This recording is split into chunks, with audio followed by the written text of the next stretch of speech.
ગમે હધર જાય પંચ અમારી વાતમાં હોય પંચ ગમે હધર જાય પંચ વાતમાં હોય પંચ ગમે હધર જાય પંચ બોલે તો બોલા જોડે ભોમના સરપંચ રોકસ્ટાર પારુલ રાઠવા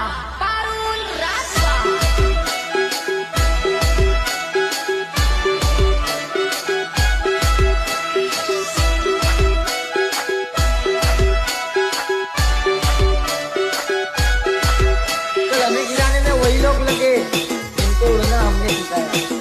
झूला झूलो पर बाप को मत झूलो। અમને પાડવા પેલા દુશ્મનો પરે અમને પાડવા પેલા દુશ્મનો પરે અમને પાડવા પેલા દુશ્મનો પરે તું તો ન હોય કે દાદા અમને ફરક ના પડે ચાલ હાલ